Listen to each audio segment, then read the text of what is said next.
नमस्ते नमस्ते नमस्ते तपाईहरुको फेभरेट कलर कुन हो? रङ नीलो। तपाईहरुको फेभरेट बाजा कुन हो? बाजा बजाउन मिल्ने चीज। यसपालि के गर्ने त्यसलाई?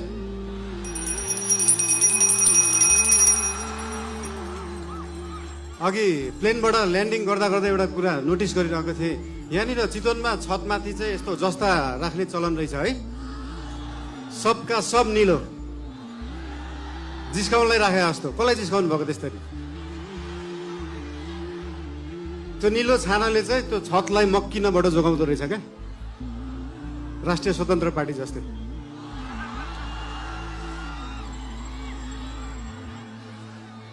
चितवन अघि झर्दै गर्दाखेरि एकजना भाइले भन्नुभयो, दाइ देशभरि जाँदाखेरि जसरी टुरिज्म प्रमोसन गर्नु भएको थियो एकचोटि चितवनको पनि टुरिज्म प्रमोसन गरिदिनु होला भनेर। मैले भने मेसीलाई फुटबल खेल्न सिकाउनु पर्छ, रोनाल्डोलाई फुटबल खेल्न सिकाउनु पर्छ। हाम्रो चितवनका हाम्रा थारू समुदायमा भएका होमस्टेहरू रिसोर्टहरूमा देख्न सकिन्छ कि यहाँको उत्पादन, यहाँको लुगा, यहाँको म्युजिक, यहाँको खानेकुरालाई कसरी उहाँहरूले टुरिज्म प्रमोसनको लागि उहाँहरूले विश्वमा चिनाउनु भएको छ। त्यो हेर्दाखेरि चितवनले चाहिँ देशलाई टुरिज्म प्रमोसन सिकाउनु पर्छ। घरमा खाने आफ्नो लोकल खाना, आफ्नो लोकल परिकार घरमा खाने, त्यो लोकल परिकारलाई एउटा इन्टरनेसनल क्युजाइनको रूपमा उहाँहरूले प्रस्तुत गर्न सक्नु भएको छ। त्यो पुरै देशले सिक्न जरुरी छ।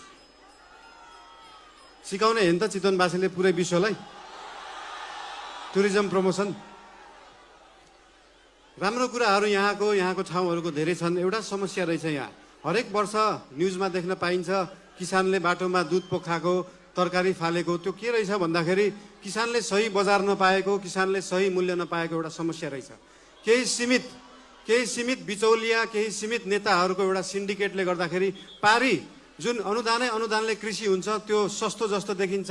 त्यो सस्तो तरकारी यहाँ ल्याएर यहाँको किसानको मूल्य चाहिँ महँगो जस्तो देखाएर एउटा भ्रम सृजना गरेर किसानलाई मार्ने काम भएको छ। त्यो रोक्न जरुरी छ। फेरि यो चीज समाधान गर्दै गर्दाखेरि ओहो महँगो तरकारी खानुपर्ने भयो जस्तो लाग्ला, त्यो भ्रम हो। त्यो भ्रमलाई चाहिँ चिर्न जरुरी छ। नेपालमै उत्पादन भएको सस्तो बिजुलीलाई नेपालकै सस्तो कोल्ड स्टोरमा सिजनको बेला जुन बेला तरकारी सस्तो हुन्छ त्यो बेला स्टोर गरेर राखियो भने भोलि महँगी हुने सिजनमा सेम मूल्यमा बेच्न सकिन्छ। किसानले पनि मूल्य पाउँछ, खाने मान्छेले पनि सस्तोमा